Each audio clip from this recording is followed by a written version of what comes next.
So we got an update from Rod Humble, the general manager of Life by You. I yearn for his little updates. I think they're really sweet. He's got like an ASMR voice and he's quite insightful. He spoke about, the modding mode where you see all of this like stuff here. It all looks like a little bit all over the place. Like it looks really intimidating, like you wouldn't know what it means. I personally don't know what it means that much, but he went into it in a lot of detail and he explained genuinely how complex this game is and also like how moddable it is. And when I say moddable, I don't mean mods in terms of like dragging and dropping things into your Sims 4 mod folder. I mean like being able to make things yourself. And although this looks quite, confusing, I actually think that a lot of people who aren't ordinarily modders will be able to get into this. And also, even if you're not a modder and you're just an end user and you download other people's mods, the way modding has been set up in this game looks so seamless and easy. It basically looks like it's an integral feature from the start, because normally when video game developers integrate mods, it's normally like an afterthought, like the modders have to go in like a backwards way in order to do it. But it seems like they put it at the forefront of doing it, so it's really accessible. He spoke a lot about prices of objects, but he also spoke a lot about object levels. So I know this looks overwhelming, but here we've got 5 washing machines of all things.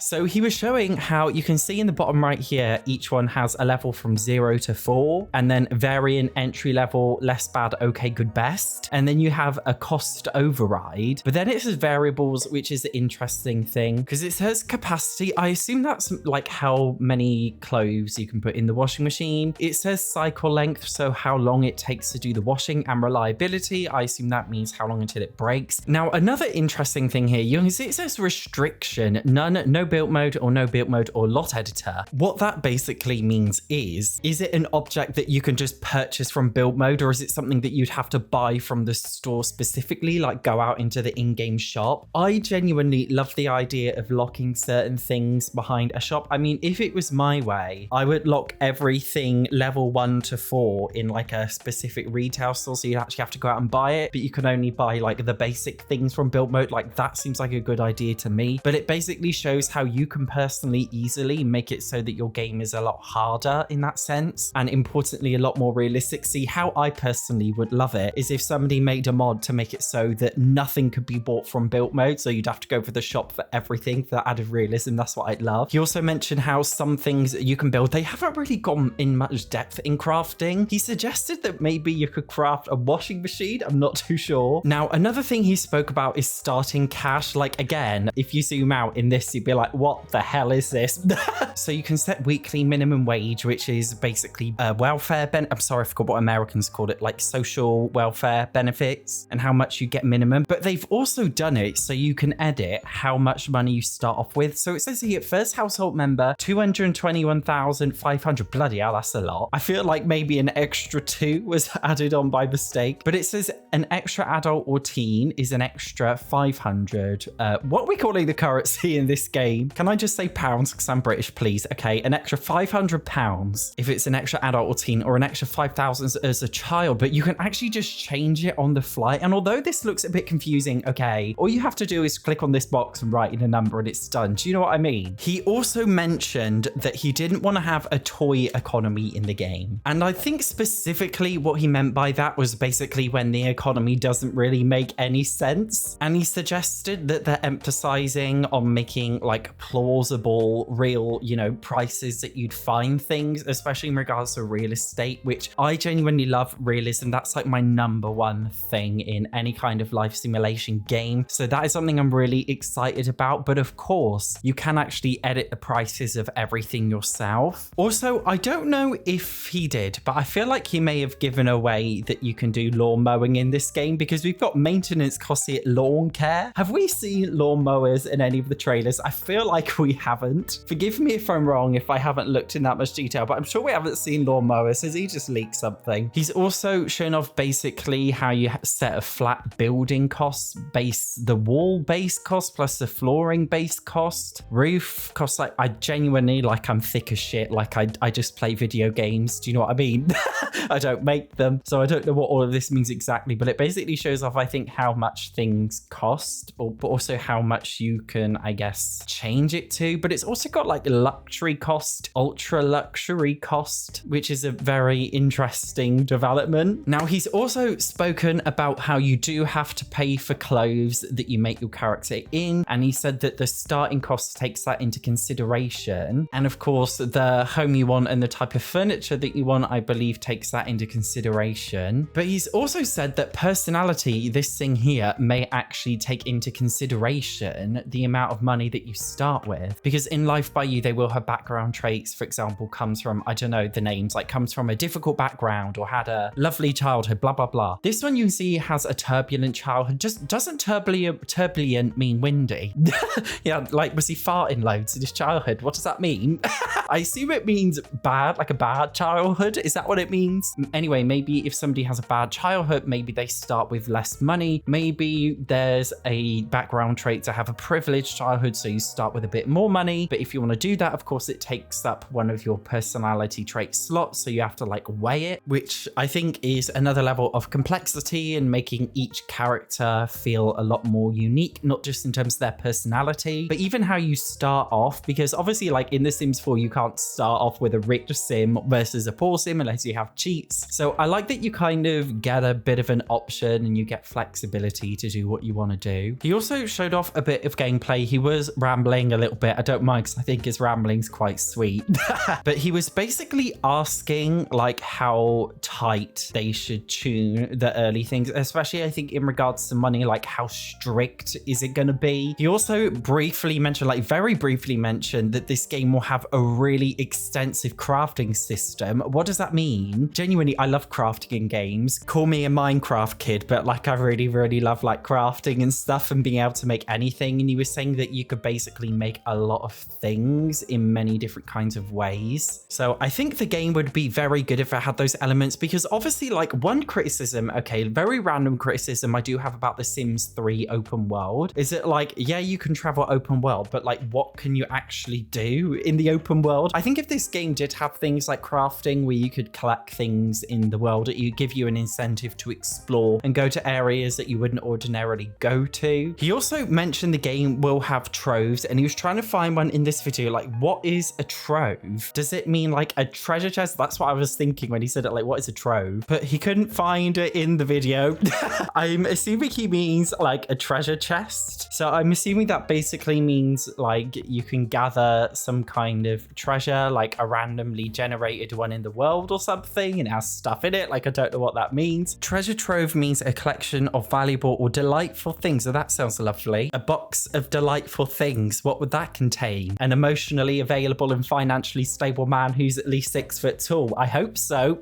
That's what I'd like in my trove anyway. What would you like in your trove? Please let me know. It's not just, okay, it's not just the coding on all the blah, blah, blah crap I've been talking about in this video. Another thing that just genuinely really excites me, I just feel like they're thinking about a lot of different things. I know the game is not as aesthetic as The Sims 4. Like, I think like we will have to deal with that and get over it. I have always said in the past, gameplay is the most important thing. It seems to be a really extensive life simulation game with a ton of customization. And I think honestly, the reason why a lot of simmers are feeling a little bit critical and uncomfortable with it is because The Sims 4 has been the only life simulation game, you know, in the last 9 years. And of course, humans don't like change. It's just natural for us to not like change. So I understand when people are a little bit skeptical of it. But at the same time, you know, I play so many RPG games and they all have very different art styles. Some have pixel art styles. Some have, you know, like really, really great AAA game, 3D, super incredible graphics. Other ones have mediocre graphics, but I enjoy them all because they've all got something different about them, which makes them a good game. So I'm not like, you know, gonna whinge just because the graphics doesn't look like The Sims 4. I definitely think it needs some improvements, I'll be honest. But at the same time, I do understand that this is an open world one, and maybe they do have to make sacrifices in terms of graphics, and like, that's okay to me. I don't want it to look like The Sims 4. I want it to be different. I went off on a tangent, my main point, oopsie, but my main point basically was the game feels like it has a lot going for it. I think it's best to try and approach the game without a Sims mindset and understand that actually this is a totally different game and that it's allowed to live in the same space as The Sims and just be like a totally different experience. I do hope as a different experience, it doesn't bring in a lot of the toxicity that The Sims 4 has, because I feel like with The Sims 4, you know, if you speak critically of the game, it's like, why are you being such a hater? dictator. You're an evil, extreme right conservative, everything discriminative person because you do not like The Sims and you are evil.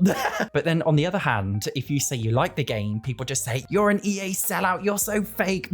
It's like you can't win either way. People are so dramatic. I really hope that Life by You doesn't come with the toxic gaming community that The Sims 4 has because like nobody just has any chill and I can't deal with it. I definitely think Life by You will perhaps bring in an older audience. I think because it's a lot more realistic and less silly and goofy, and obviously the art style, even if or when it is improved, it will be a lot more realistic. I actually quite like the art style. Like, it is definitely growing on me. I understand genuinely like they can't make it too detailed because in a life simulation game, I imagine there must be so much stuff going on and they've got to make it work on like everyone's PCs. The only thing I will say, like, I still think they're too shiny. They're like a little bit too blurry. I just don't know what it is. I think it is the shiny. I just, you know, the lighting, I just can't deal with it if I'm being honest. I don't like the graphic. Like, I don't like I think the art style is fine. Okay. But the lighting, the graphical, whatever it is, the reflections, I think it's all just a bit dramatic. But the actual personalities as well. So I'm going off on a tangent. I think I'm just going to call this video like things I'm excited about instead of like an update because I'm just ranting on about things I love. The personality thing, like turbulent childhood, but he's also a genius and hot-headed, very bold, social, but also a troublemaker, awkward and materialistic. That's a lot of personality traits. So I'm really hoping that your characters will have some, you know, depth to them. I hope personality isn't just like a text box but doesn't really mean anything. Like, I hope it has an impact on social conversations in certain ways. You know, if you're awkward, are you more likely to fail in a social interaction or just say something really dumb? I'm also hoping that the blue ones, which I believe are your like life traits, like your history, basically your memories, I hope they also come with some positives and negatives for every single one in order to balance them out. So if you've had a rough childhood, maybe you start off with less money, but maybe your character is a hard worker, which means that they can perform better in a job or something, or maybe it means that they're more self-sufficient in some way. On the other hand, if you have somebody who's from a privileged background, maybe they start off richer, but then maybe they're lazy because they're self-entitled. I don't know. We don't know much about their like,